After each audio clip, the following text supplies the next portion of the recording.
All right, everyone, plenty happening since the draft. Tyrann Mathieu being signed on to the New Orleans Saints after being released by the Kansas City Chiefs. A.J. Brown being traded from the Tennessee Titans over to the Philadelphia Eagles. Big move.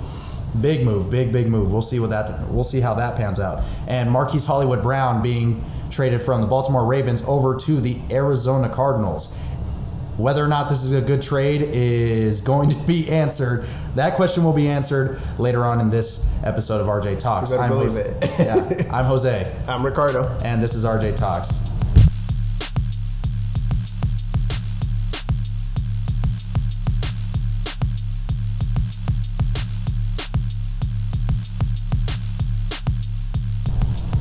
All right, everybody, first order of business is Tyrann Mathieu being signed by the New Orleans Saints. Is this a good pickup by New Orleans, Ricardo? I think it is an excellent pickup for their team. You got the retirement of Malcolm Jenkins, their leading safety. You're going to need a new leader for that defense, specifically in the secondary, who suffered last year throughout the year. They were a little bit young. I'm not saying that they're awful, but definitely their strong side was their front seven, Jose. Right. We couldn't deny that. When watching them play against the Bucs, it was that front seven team that really kept everything in line. And then you got the leader of Mathieu there. That's going to really buffer our defensive defense. Masterpiece last year when they played the Tampa Bay Buccaneers, the reigning champions.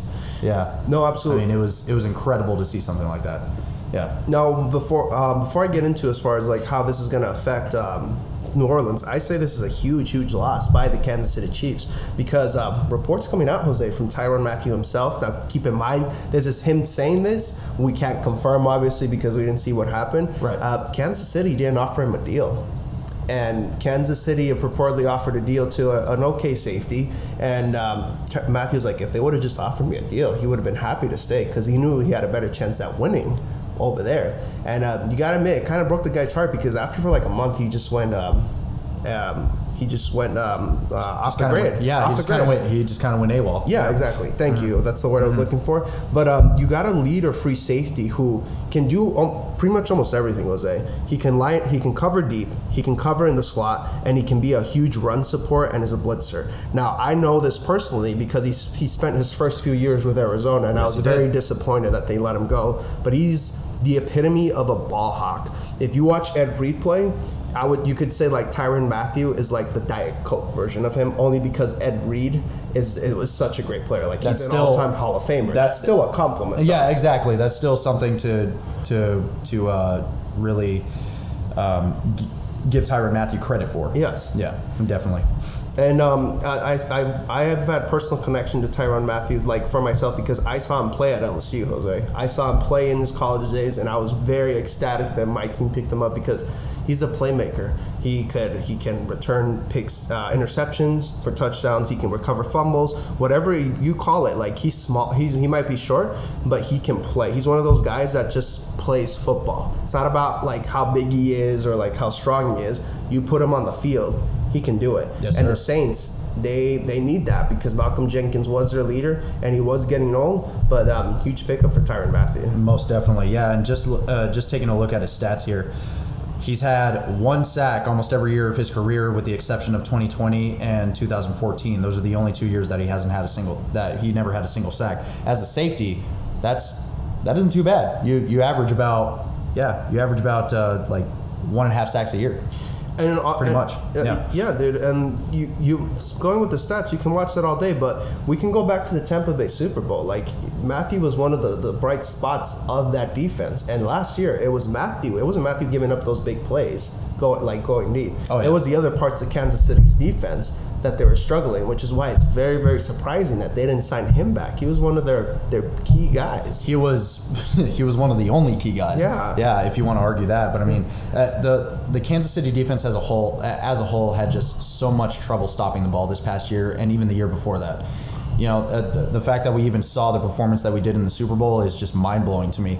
The Kansas City having the explosive offense that they do, you would start to think that some of that would rub off to the defense. Some of that motivation would rub off to the defense to get just slightly better. But we just didn't see any of that. It's as if everybody was performing their own individual job as opposed to helping each other out as a team on that. Yeah, dude. Yeah. And you know what's going to burn even more? Kansas City drafted Trent McDuffie. Who did I tell you Trent McDuffie reminded me like in coverage, man? You'll have to Tyrann Mathieu. Yeah, Tyrann Mathieu. He's the aggressive guy in coverage, and he could learn so much from him. It would have been a nice 1-2 combo. Yes, Tyrann Mathieu's getting a little bit older, but he can still play. Make no mistake. That doesn't mean that he doesn't have the wisdom that he could that he could trade on to somebody like Trent McDuffie, and the fact that they have somebody solid. They have someone solid in that slot corner. For us, at the very least, when we saw the draft this past week, and we had noticed Trent McDuffie was picked up by the Kansas City Chiefs. You and I were completely ecstatic about that. Not only because Trent McDuffie is so good in the zone coverage, but on top of that too, he's just such a solid plug-in to that Kansas City defense. I wouldn't be surprised if he's going to be the star this next year of that defense. You got Steve Spagnuolo, who's been a great D coordinator. We could list his accomplishments on and on. He's most famous for stopping the 07 Patriots in the Super Bowl. Yes. So that's his legacy, and he definitely can make his impact as far as using McDuffie and plugging him to his system. Granted, sometimes he uses man, but with zone coverage, he's the aggressive guy you want in those quick blitz situations, because Spagnuolo likes to blitz, dude.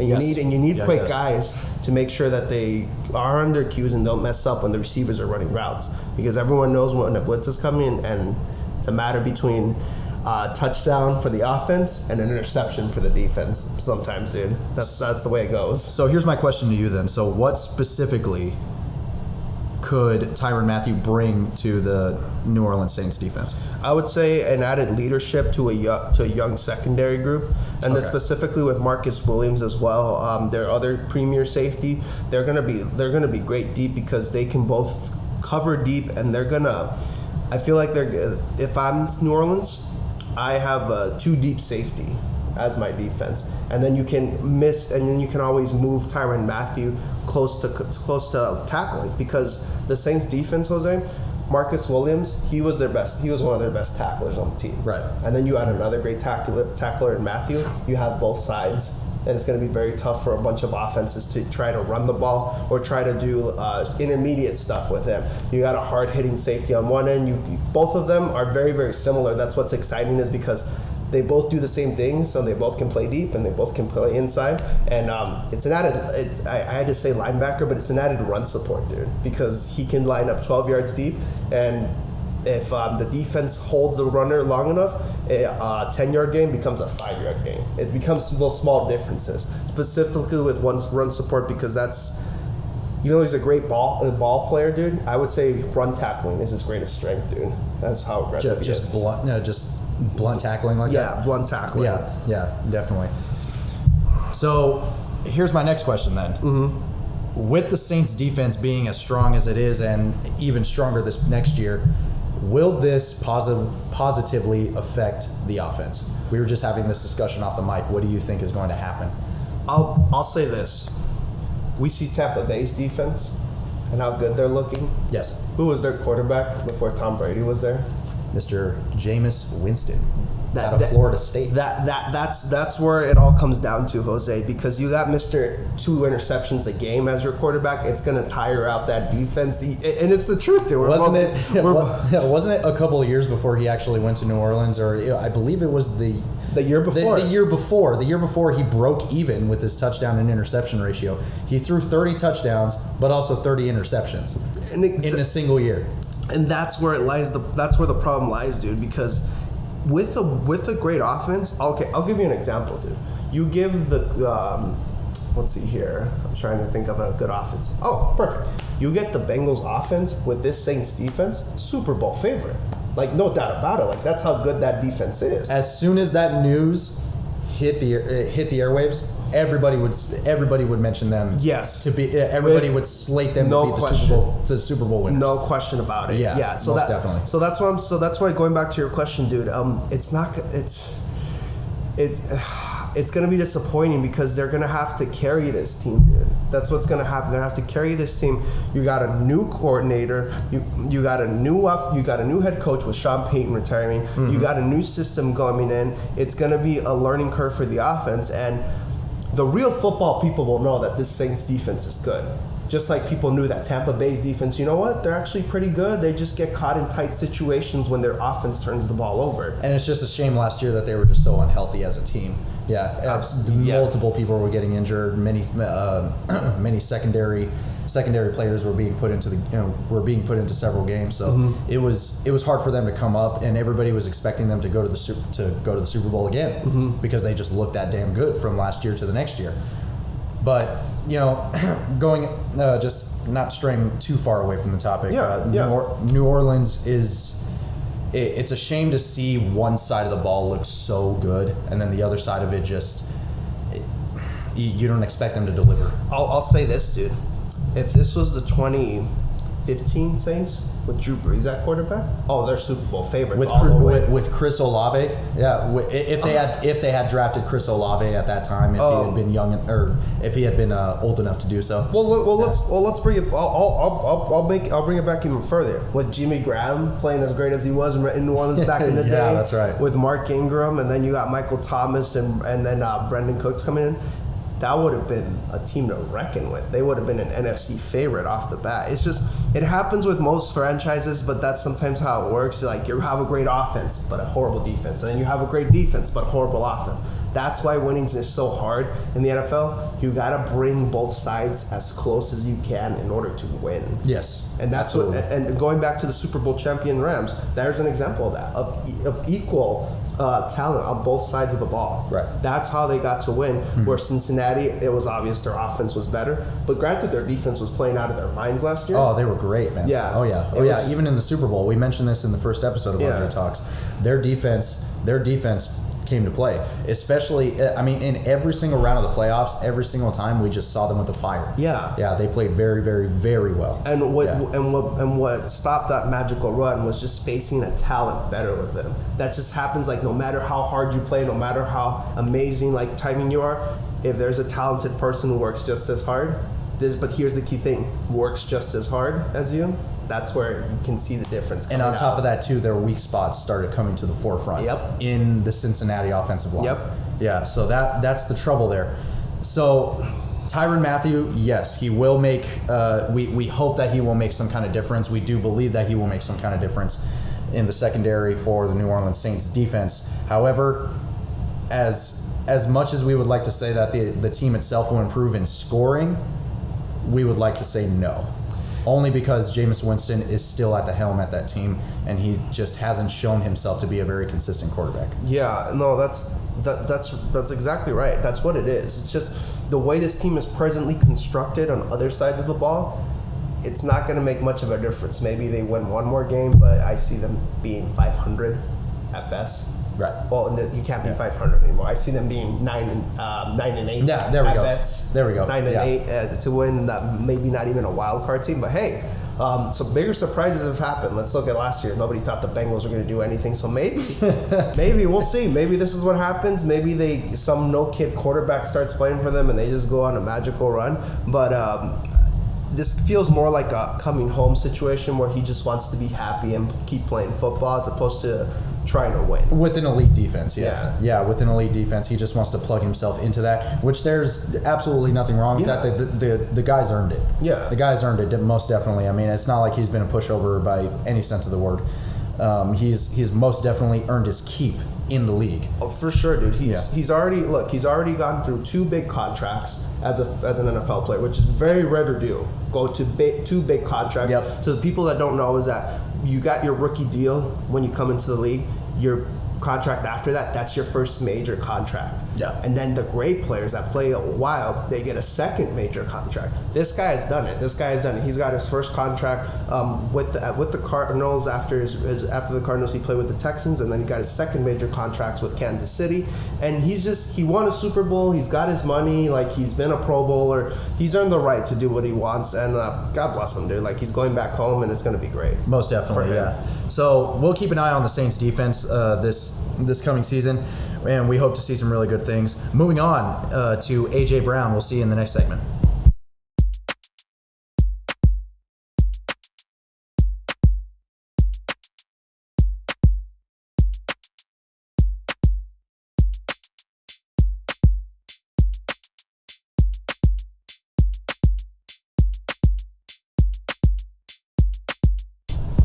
All right, everyone, and we're back with A.J. Brown being traded from the Tennessee Titans over to the Philadelphia Eagles. This is a pretty big move. Major. On the Tennessee Titans part and on the Philadelphia Eagles part. Yep. The fact that the Tennessee Titans lately have not been a very pass-heavy offense. They've been a very run-heavy offense. When you have a beast like Derrick Henry at the helm, just running the ball down every defense's throats in the NFL, why would you want to pass the ball so often? Which explains why Mr. Brown here was double-teamed a lot of the time this past year, and he ended the season with 869 yards and yet still averaged 13.8 yards per reception. Yeah, which is pretty good for somebody who has been double-teamed for the entire year. Is Jalen Hurts, the quarterback at the helm of the Philadelphia Eagles, is a good kid. He's athletic. He knows how to pass the ball. He just doesn't have the right weapons around him. And with somebody like A.J. Brown, he could most definitely do something with him. And on top of that, too, on the defensive side of things, Philadelphia Eagles, they signed Fletcher Cox again, and they drafted Jordan Davis, the biggest guy, probably the biggest guy in the NFL draft this past year. Yes, so sir. On the defensive side of things, how will this affect the Eagles? On the defensive side of the ball, Jose, it's going to make a major impact because here's the problem with teams that run the ball all the time and just run the ball. You're going to have your 3 and outs. You're going to have those quick things where the defense they're just going to run the ball. So we'll blitz them, and then they punt the ball away when your team's defense was just out there for like a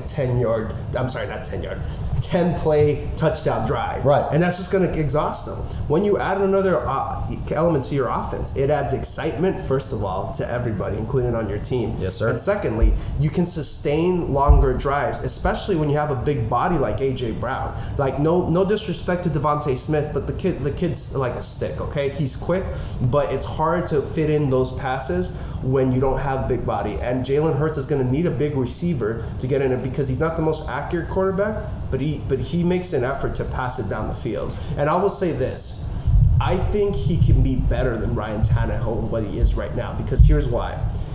You say what you will about Jalen Hurts' stats, he's not one to be turnover prone, throwing interceptions while passing the ball. He's not. So he would rather make sure that that the ball is placed correctly and that he has a chance to complete the pass. A.J. Brown, dude, he plays like he's 6'5". Like we just looked up how tall he is. He's only 6'1", but he plays rough and he's big and he's strong. You know who he reminds me of, dude? Of a good receiver back in the day, and it's Anquan Boldin for the Cardinals. When it was the Larry and Anquan Boldin, because Anquan Boldin, he was around that same size, around 6'1", 6'2", not too tall, but he was just over 200. But he was so strong at the point of attack, trying to attack the ball. Right. And I'll say this, the Eagles fans, the coach proved me a little bit wrong. He looked like he had no idea what he was doing, but especially on the offensive end, but it looks like they're getting better, and we all know that they can run the ball. So adding another element to their passing game is going to make for a better offense that'll be better than I would say maybe this is a big prediction, the big if. Yeah. But if things go well, I would say a top 15, maybe a top 15 offense, and that would that's pretty good. And that would be at 15. That's a good start. And that will help the defense a lot more. Specifically, going back to what we were talking about, those big defensive guys on the other end, that'll save their conditioning. That'll get them more rest. So that when the fourth quarter comes, when they need to make stops, whether it's running the ball or maybe putting pressure on the quarterback, they still have that towards the end. And the good thing about Jalen Hurts is that he's still a very young quarterback. He still is. Yeah. He's 23 years old, so he has plenty of time to develop. The way that he looks now, yes, his stats are not the prettiest thing to look at, but he hasn't been surrounded by the best talent. All right, and he's done what he could with the talent that he was given this past year. And the thing about A.J. Brown is that he is a much bigger receiver, or he is a much wider. And he's a bigger target. Yeah, he is a bigger target. He is WIDER. He is wider. Okay, so there's more surface area to aim at for Jalen Hurts, and the fact that he is as fast as he is another good thing too. So Devontae Smith could be a solid second to A.J. Brown. A.J. Brown is probably going to be the target.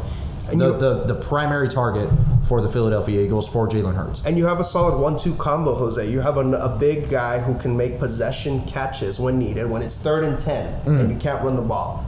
There's your guy.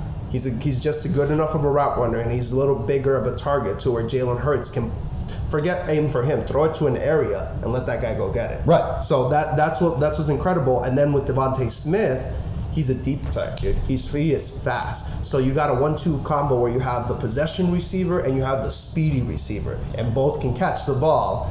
Lord knows they had Nelson Aguilar for several years who could not catch anything. And then now he's with us. Now he's with New England. Yeah, thanks a lot. No. But there's definitely truth to that. But the great thing is what you just said. That is a fantastic point that you just brought up, is the fact that A.J. Brown is very good in the mid to short threat. Yeah. Like, he's a very solid possession receiver. Exactly. While Devontae Smith can run it down the field, and he can take that. When you have such a balanced offense like that, it works very musically, okay?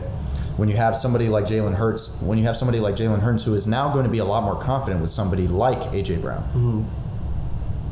Can't wait to see something like that. Dude, and on top of that, too, on the defensive side, you have Jordan Davis, you have Fletcher Cox that they just signed back again. And that defense was not stellar this past year, but they look pretty good. Yeah, I would say that.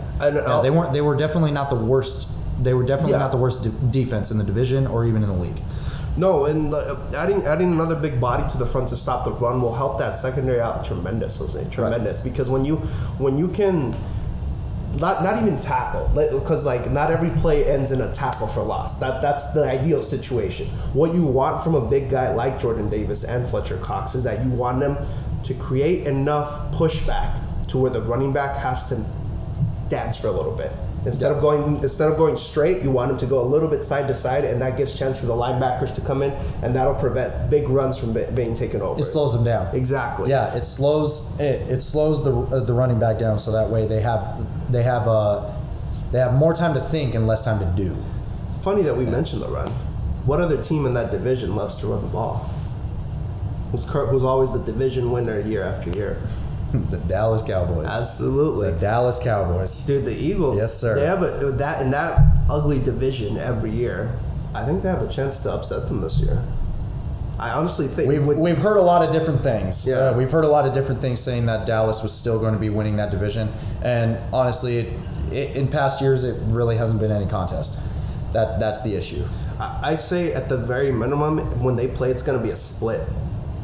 Dallas isn't going to sweep this team, dude. They're not going to sweep them. No, they most definitely will not. We could say that about the other two teams that are in that division for sure. With the New York Giants, the way that they did in the draft, maybe they would have a shot. They got the riskier picks though. We talked about it last week. It's going to be boom or it's going to suck. No in between. Right. You don't have the dependable guys. Right. So they did pick up Evan Neal. They did pick up Evan Neal. So they have a solid O-lineman there, and that's if his skills translate over to the professional league. But that's an entirely different thing. Just based off of what we've seen, this is a kid that could do well. And the thing is, the Giants have been known for picking the wrong O-lineman in years past. Like, they have. Yeah, they picked up what was it? It was Will Hernandez over Quentin Nelson. Yeah, all-pro guard. Yeah, that's right. That's right. So like, it's just we'll see if maybe this is probably hopefully this is the better lineman of the draft that the Giants got. It's just Kayvon Thibodeau that I'm just like it's either gonna hit or it's not, and we'll see.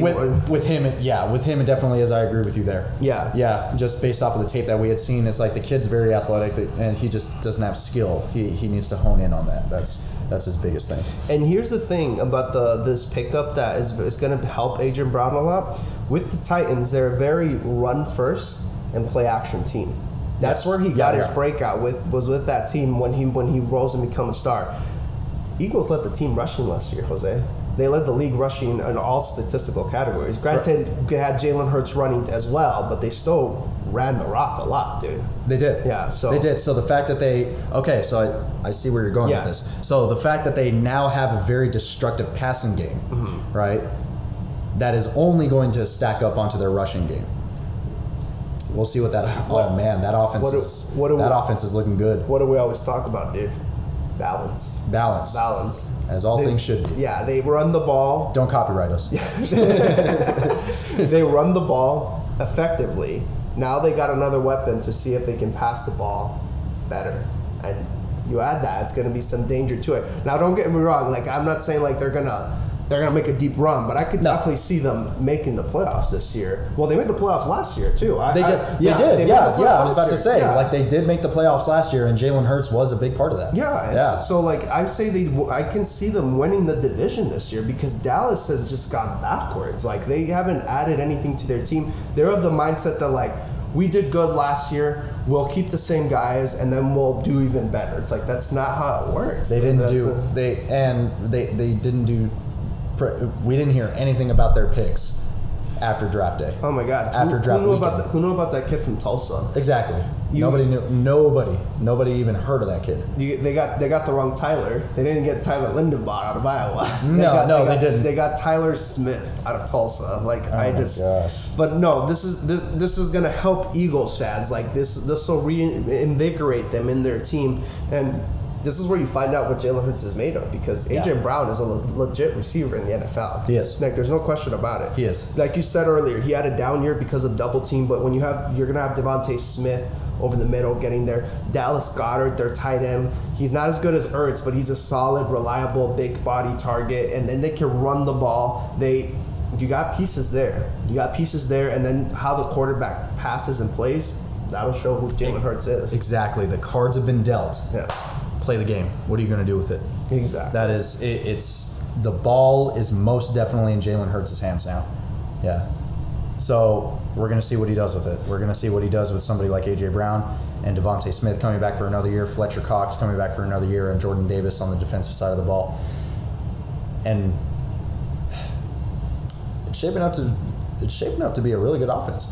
It is. It really is. A very well balanced offense. We'll say that. It is, and just with it adds better balance and play calling to the offense. Now, there's another coach that we're going to get into later in this podcast that just doesn't know what to do with the pieces around him. I'll give faith to the Eagles coach based on what I saw last year and the leading that team to make the playoffs when they had no business doing that at all. Right. I say he knows how to set up these pieces around him to make sure that he gives Jalen Hurts the best chance to succeed. For sure. Because this team's they're not going to be a top 5 pick last year. I think they're too good of a team this year to be that. So, in order to improve yourself, you got to find out what your quarterback's made of. Is he the guy, or are you going to have to trade for someone else or move up in the draft next year? So, like, you can't count on like, oh, if it doesn't work out, we'll just pick one of the quarterbacks. No, you got to figure out right now, who is this kid? That's exactly what the Cleveland Browns have done with Baker Mayfield. There you go. Yeah, all of the pieces have been set up around him. He has had everything handed to him, and he just hasn't been able to deliver. It's just that is the weakest point on that team, and the weakest point to have. You cannot have a weak quarterback when everything else is working out for you. You got your Kirk Cousins and Baker Mayfields of the world, where everything has to be perfect to win, and then you have your Justin Herberts, you have your Joe Burrows, you have your Patrick Mahomes, you have all those quarterbacks where they make it work. Not everything's perfect, but even Lamar Jackson. Lamar Jackson too. Yeah. You'll find out what Jalen Hurts is made of, because like weapons are there, the pieces are there. You got a reliable running game, which most quarterbacks don't even have as well. Right. So this is where we're gonna find out what this Eagles team is made of, and I'm telling you, dude, like. I can see them winning that division, because I don't trust Dallas for a second. No, I don't. I don't either. And that's just not even speaking of that's not even speaking of like the quote unquote like sports hate that we have for them. No. I mean, I hate the Cowboys. Yes. I really do. Like and when I say I hate them, I mean them. I mean it in a very like. I mean in a sports kind of way, like a sports team kind of way. That the fan base is crazy. They're a toxic team and a toxic fan base. Most definitely. That's why we dislike them. Yeah, it's so difficult to root for a team like that. So we're not speaking from that point of view. We're speaking from the point of view of just seeing them year after year after year slowly start declining. Yeah. Yeah, it's like watching It's like watching when Romo was still with the team. It was just it was embarrassing. It really was, and it's still pretty embarrassing right now with the fact that all of the fans are still hyping this team up when they're not going to be doing anything this next year. No. We don't see them. But the fact that they haven't made a single trade. They haven't. I mean, they drafted the wrong Tyler in the draft. They haven't done anything. They haven't done anything to improve their team. They've lost players. They've lost players. So exactly. Like as their team, they lost players and they haven't added anything better. They're just relying on our guys can do it. We're the Dallas Cowboys. We're America's team. I'm doing the voice because that's just the fan base and that's just who the owner is. But we're not getting off track here because this is the rivalry that's going to happen next year. It's going to be the two of them until the end of the season. I'm telling you, dude. This Eagles team is gonna outplay them, and they're gonna be the division leader. It may not look like it right away because they still need to get because that team needs to get used to each other in the preseason and the first couple of games. But by the end of it, they're going to be the better team. They are going to be. We're calling it right now. They are going to be the better team. I'm calling it right now. They're going to be the NFC East champions for sure. That's what's going to happen. That's what's going to happen to them. And really quickly, I just want to go back into it. Tannehill, man, oh my God, dude, he loses his top receiver. Gets his replacement drafter with Malik Willis. But you all know how I feel about this year's quarterback draft class. Right. And what does he say at a press conference, dude? He's like, it's not my job to mentor this kid. It's not in my job description. Yeah. We're all in competition, yada, yada, yada. It's like, dude. It's like, I'm in competition with him. It's just like, when I read that, I had to check for a second if it was NFL fake news or something dude, like that. No, that was legitimate. I'm just like, dude, wow. I'm like. The head on this guy. I'm like, you're going to get exposed for what you really are. I'm like, anybody can quarterback behind Derrick Henry.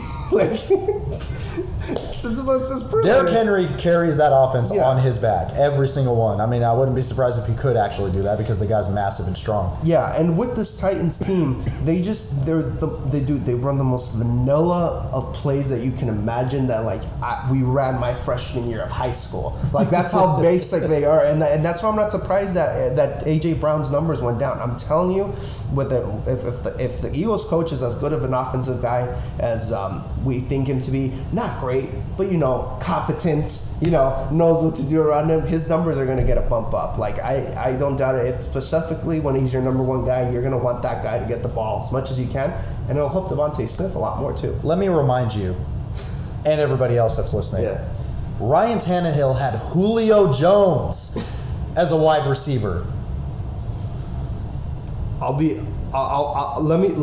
To play devil's advocate, it's not the same Julio Jones that we saw earlier. It's not. No, it isn't. It's not. But even then. But to your point, his first pass in the playoffs was an interception. And he threw 3 interceptions that game. He lost a game where the other quarterback got sacked 9 times. 9 times. And couldn't win. Couldn't pull it away. It is, and I wouldn't be surprised if Malik Willis beat him out of the job because it's Ryan Tannehill. It's Ryan Tannehill, and especially with the head that he has on him, and as big as it's getting by the day, I wouldn't be surprised either. While the heat is high, while the heat is high here between the two of us, let's go into something that's going to get us even hotter, and that is Marquise Hollywood Brown being traded over to the Arizona Cardinals from the Baltimore Ravens. You have the great trade of receivers that the Eagles did, and then you have the bad trade Cardinals did. More on to that next. Yeah, it's the battle of the birds, and the Arizona Cardinals are definitely getting beaten. Yep. All right.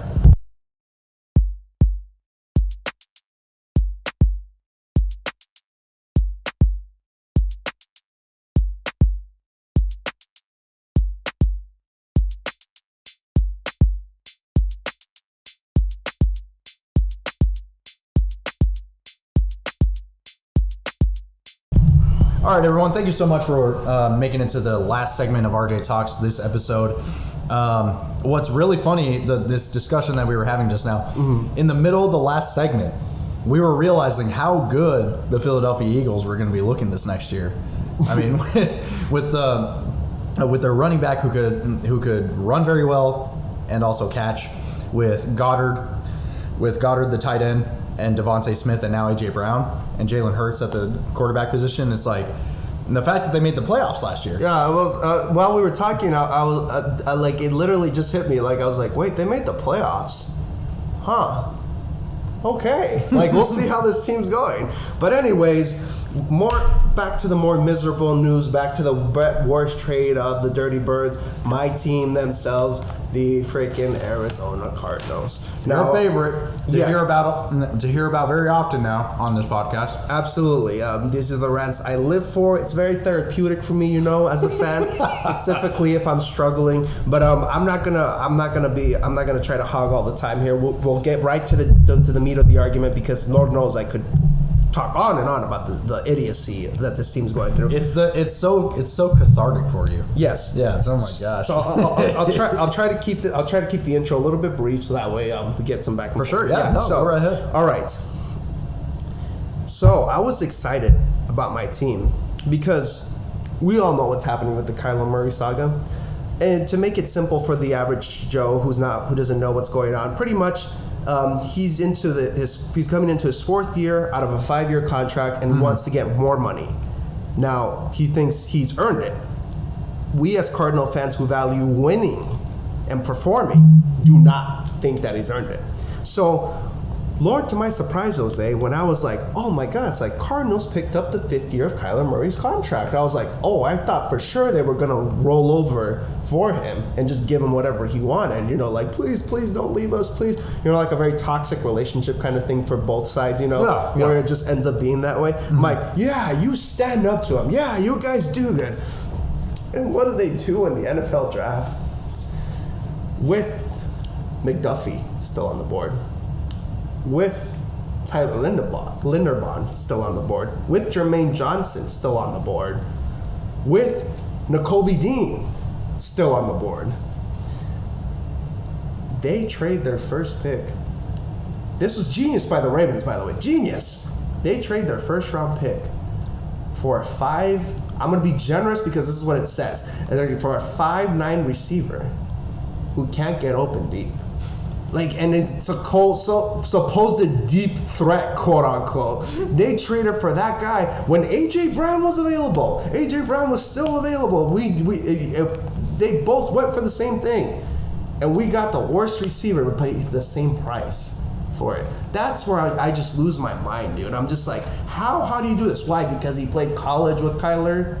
I don't care. He's not good. If it was Joe Burrow and Jamar Chase level, yeah, let's do this. We're ready. We can do it. Yeah. But no. And I know what's going to happen, dude. Cardinals fans will be like, well, you saw what happened with Joe Burrow and Jamar Chase, college team. Was like, Jamar Chase this guy isn't even in the same dimension as Jamar Chase. Jamar Chase has the potential, if this is projecting, I don't think it's fair, but based on what we saw, he has the potential to be an all-timer. Yeah. This guy, he might not even be in the league in a couple of years, dude. That's why I'm just like, I'm surprised that they got this guy Marquise Brown. Like, oh, he's got a cool nickname, Hollywood. When I saw him play in college, they played the scrubs in the Big Ten division, and then when they played against real competition, which is what you and I believe in, dude. Real competition in college is what projects into the NFL. Against Alabama, could not get open for anything. And my quarterback too, there you go, against Alabama, down 28-0, couldn't score and do nothing. And that's where I'm just like, come on, we're just going in circles here, and it's all going to end towards either Kyler getting paid the money he doesn't deserve, or him requesting a trade and us just getting left at the right end of the stick. Go ahead. And let's not forget, DeAndre Hopkins is now on a 6-game suspension for supposed steroid. For supposed steroid injection. This is beautiful, dude. Sorry. Because it's going to lead to them losing more and them realizing that this is not going to work. And we can get to the end sooner. Just get me to the end of this awful movie. When you watch a terrible movie and like 20 minutes and you're like, oh my God, this is awful, but I already paid my money, so might as well just stay here and ride it out. And it feels like my girlfriend likes it. She thinks it's funny, so I'm going to stay here. Yes, exactly. So we're just going to watch this train wreck in slow motion. That's where I'm at right now. I'm just like, might as well just drink a little while I watch it so I can laugh. Yeah, you could probably make a drinking game out of it. Exactly. The funny thing is, though, a point that I wanted to bring up. is not only is he 5'9", he's 180 pounds. Now, how well is he going to do defensively when he needs to block against the pass? Or against the run, excuse me. He's not going to be able to do any of that. Okay? And the fact that he was drafted in 2019 by Baltimore, round 1, pick 25, spent 2 years in college playing ball, 2017 and 2018, and did seemingly nothing then. I watched some of the tape. I watched some of the college tape. Yeah, I watched some of the college tape. Marquise Brown in Oklahoma. To put it respectfully, I could run faster, crisper routes. I think I could run faster, crisper routes. The first highlight that comes up is him running what looked to be a drag route, but then he cuts in midfield, and I go, okay, well, you had me fooled. I thought you were just going to be running just a slow drag route, but no, you just decided to cut in. And the way that he turned around was like his mom calling him for laundry. It's just just turning around, just slowly turning around, turning his upper body, and then his neck following. It's like, what is going on right now? It's lucky that he was playing against some of these just unknown the Big Ten defenses. Yeah, the Big Ten, dude. That's what they're known for. I'm sorry, not the Big Ten. Excuse me, I've been saying that. It's the Big 12. The Big 12. Yes, it was the Big 12. But and before that, he wasn't even playing football. He was going to a community college in 2016. And this past year, he was number 15 in receiving stats. Now, that sounds great. That sounds fantastic. Top 15 receiver. But let me tell you. Let me tell you the numbers that this guy put up. 91 receptions, 14th in the league. Great. 1,008 yards as a wide receiver. 1,008 yards as a wide receiver. 6 TDs. Okay. And 11.1, this is the thing that kills me, 11.1 yards per reception. He averaged that last year. Which gives is this a wide receiver or is this a tight end, Ricardo? and what do people call him? What title do they give him with these stats? Go ahead. Hollywood. No. The title. A receiver that goes deep. Oh, a deep threat. A deep threat. I was about to say it's like Hollywood. That's his nickname, but they call him a deep threat. He is a deep threat with these numbers. Okay. Yes, placed number 15 last year in receiving stats. But do you want to know who was just above him in stats, in receiving stats? Who? Zach Ertz, who plays for the Cardinals. He's a tight end. Oh my God, dude. The kid's a tight end. And then just above Zach Ertz was Travis Kelce.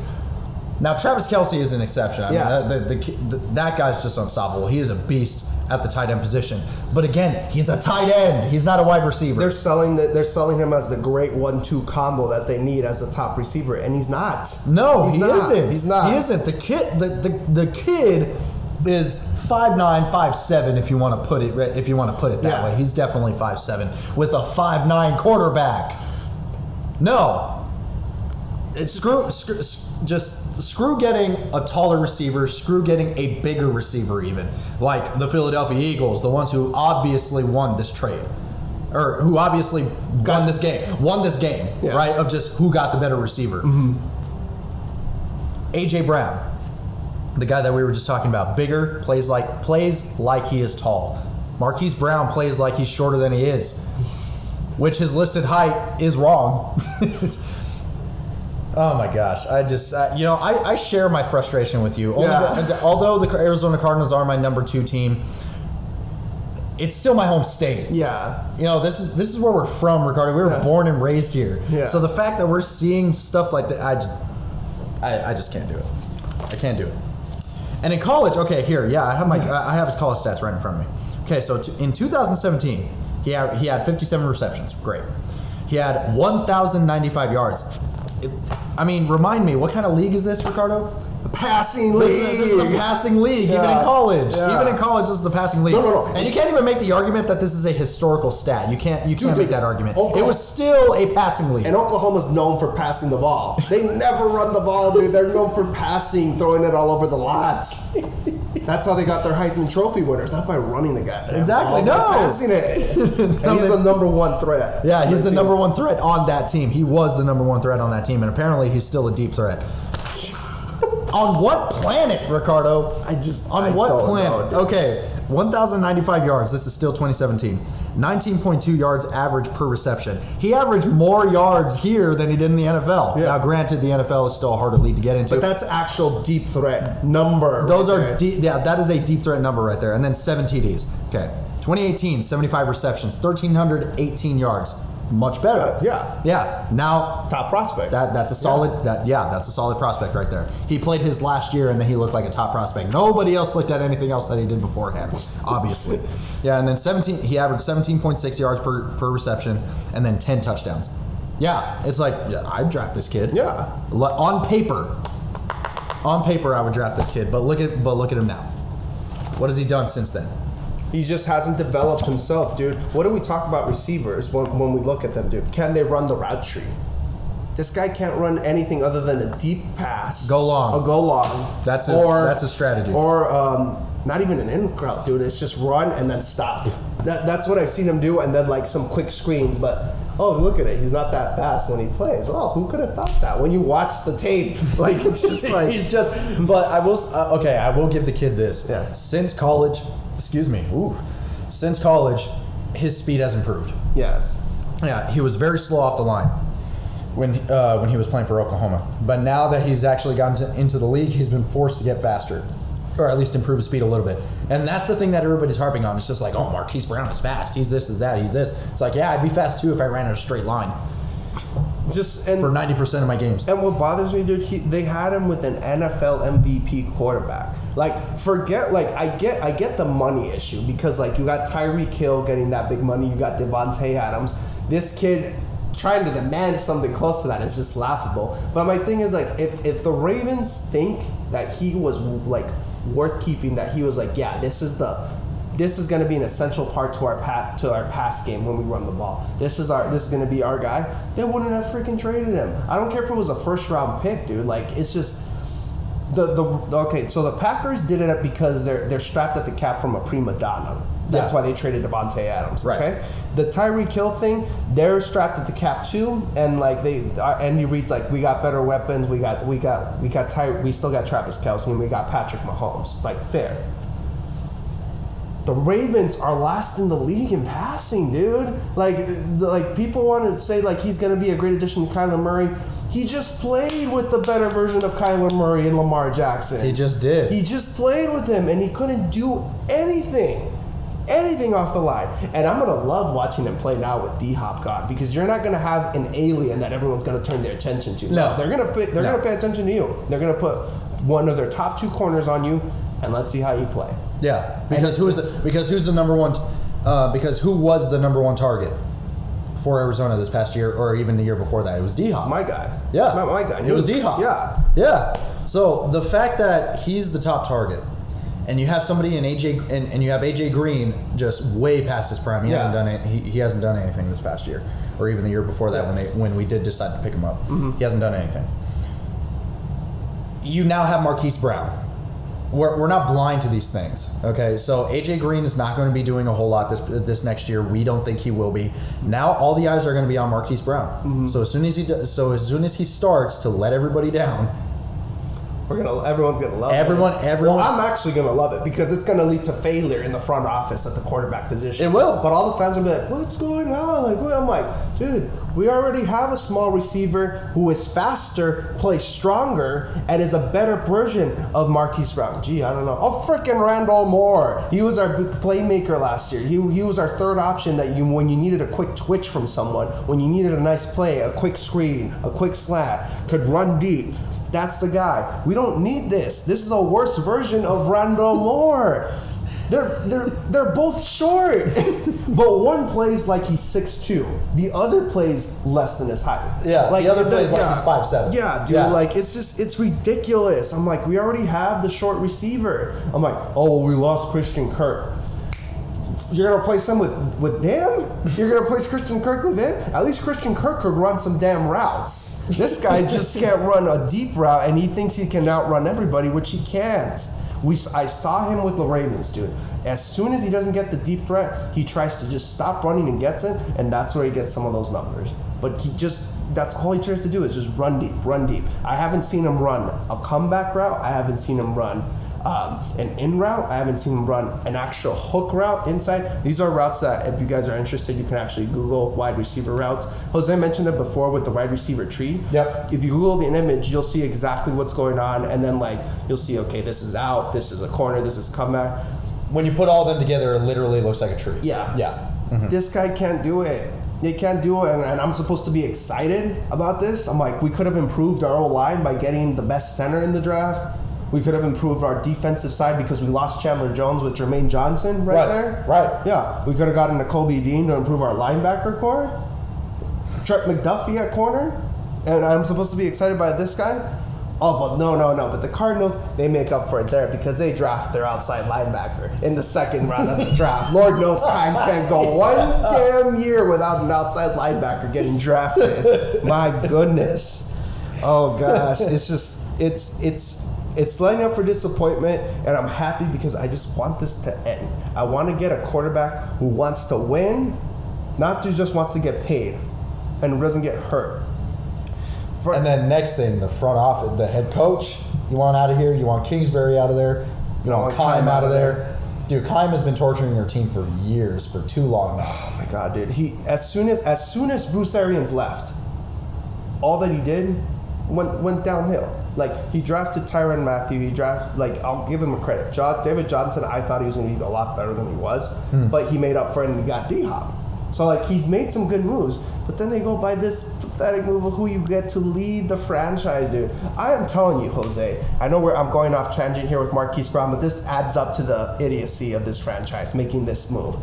If I am looking for a head coach and I go to the college ranks, I try to look for the best one, don't I? Right. I try to look for the guy who's actually been a head coach, don't I?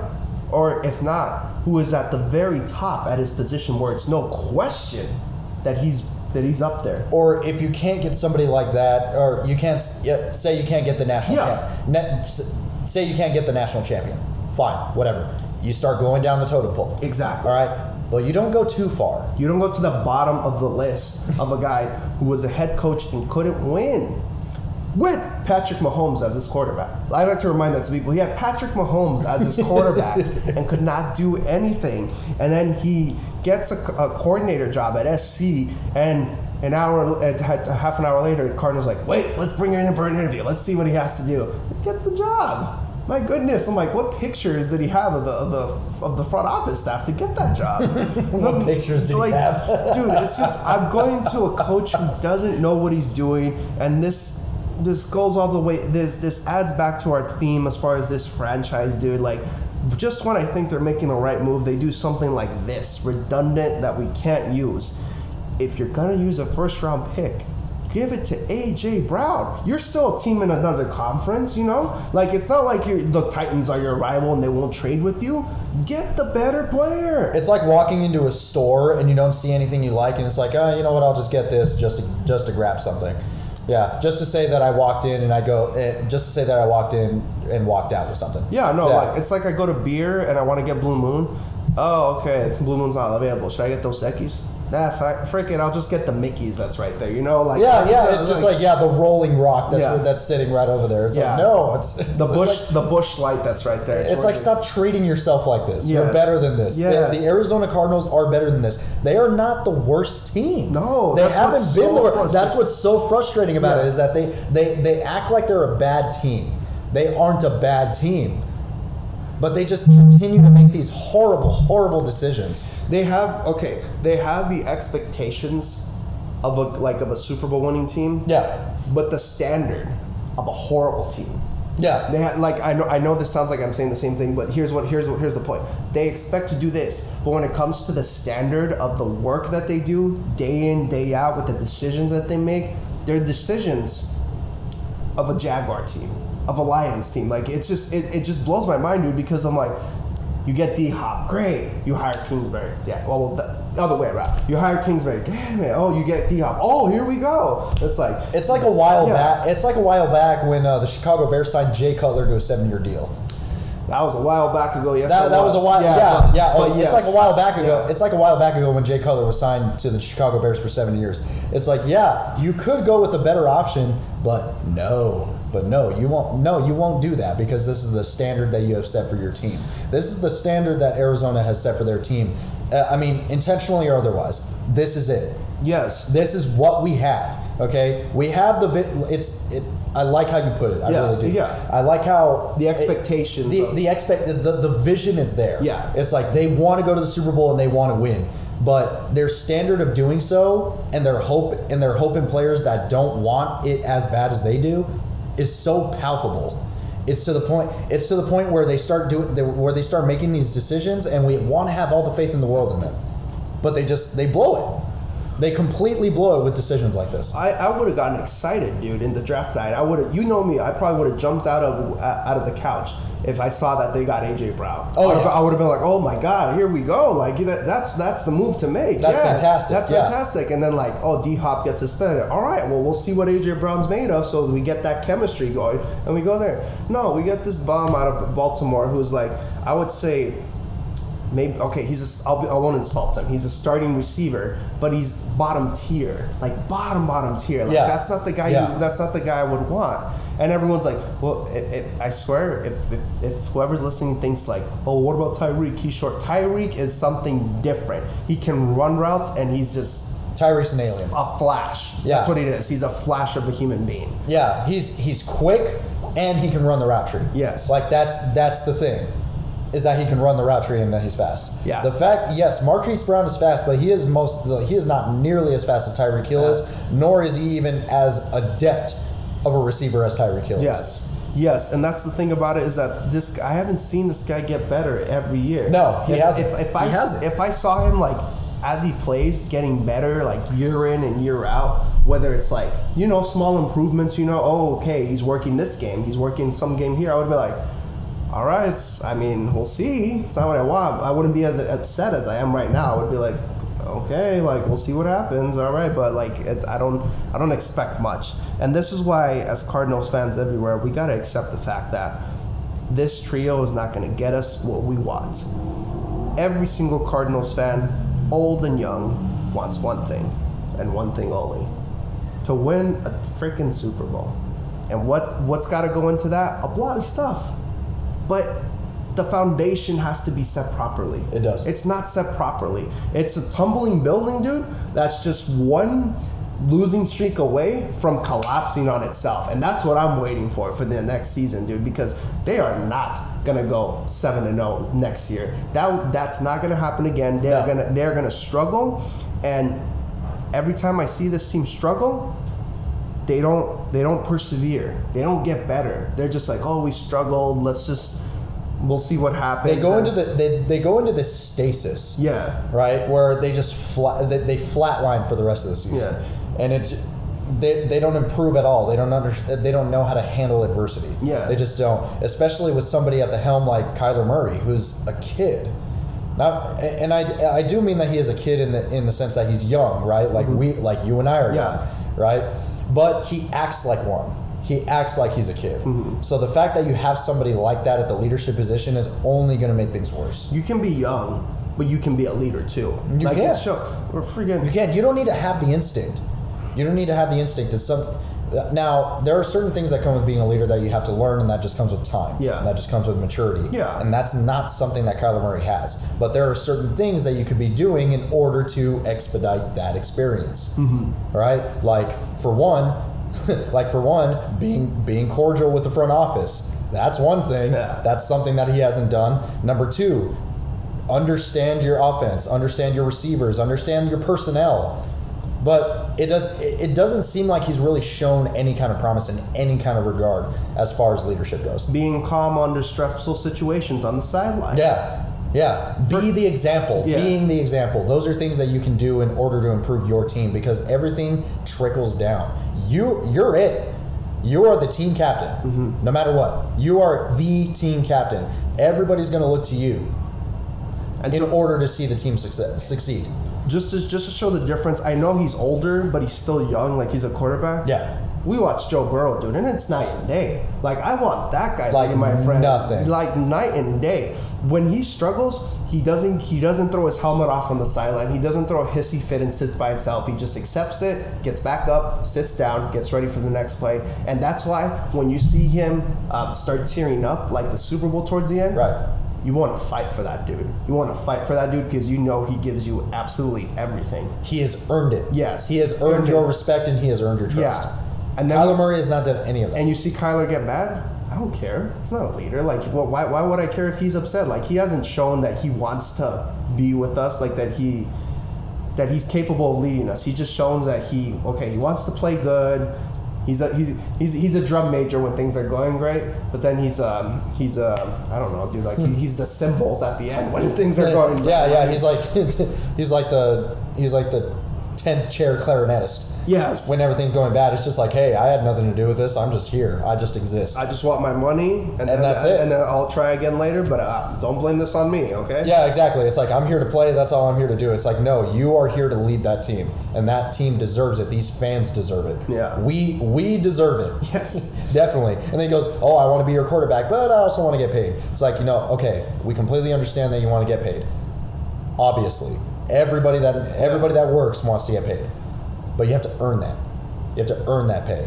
This business is basically tantamount to having commission. Yeah. You earn what you get. Yes. You do. Yeah. You earn what you do and what you can do in the future for this team. Right. And this move right here is just them trying to play good guy with him. That's bringing it back to Marquise Brown. The only reason he's on this team is because he was his teammate in college, dude. That's the only freaking reason. If you looked at him, if this was Joe James out of freaking Auburn, yeah, they wouldn't give this guy a second look. But they're just trying it so Kyler gets happy, and once Kyler's happy, they think things are going to go well until he struggles and gets hurt again and then he becomes unhappy. Like, that's what this move is, and like I could go on for forever, dude. But we got to wrap this up here soon enough. The point being is that this Marquise Brown trade is gonna come back to bite him in the butt. I'm telling you, dude, it's gonna happen, and it's gonna be beautiful to watch for me because I'm like, yes, the beginning of the end is approaching. But more on that when the season comes. Yeah, the sun will set on this team at one point. Whether that will be, this team will die, okay? Whether that will be a good or a bad death is completely on them. And the Kingsbury, Kime, and Kyler empire will end. It will crumble to pieces. And we hope to see that all in good faith, only because we want to see this team succeed as Arizona residents and as Arizona natives. Yes. We want to see this team succeed. And we know and we see what winning franchises do to succeed, and this is not it. It's not it. It's not. Yeah. We have definitely stretched this segment out quite a bit, only because we hadn't hit our hour mark beforehand. But now that we have, it's time to sign off. Thank you guys so much for listening to this podcast. If you like what you hear, go ahead and subscribe to our YouTube channel, like this episode, and follow us on Instagram at RJTalks_11. Thank you guys so much, and we will see you next week. See you guys.